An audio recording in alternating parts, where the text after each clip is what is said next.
Not T, so subjecting them to Article 125, Honorable Speaker. But it's up to you. Well, this is not the first time we are having such a session. We shall proceed as we always do. Very well, Honorable Speaker. It's just that out of abundance of caution, we require that people be put under oath for the truthfulness to come out. It's a terrible time for truthful men.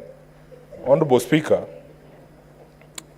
the question to the Cabinet Secretary responsible for the National Treasury and Economic Planning.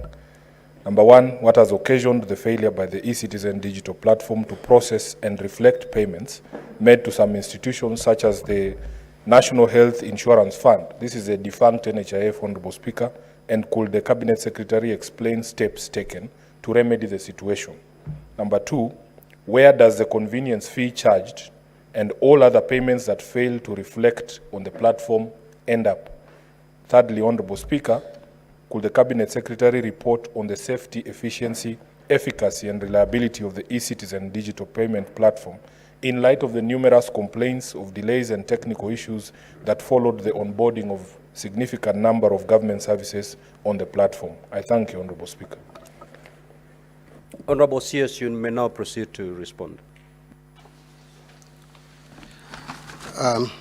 Honorable Speaker of the Senate, I want to thank you and begin by saying that it's really refreshing to be back here wearing a different cap.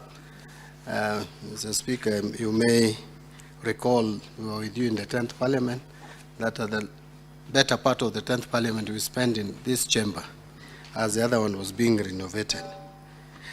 But having said that, Mr. Speaker, again allow me to register my apologies, because last time I was supposed to appear before the Senate, I got engaged and I didn't appear before the Senate. I want to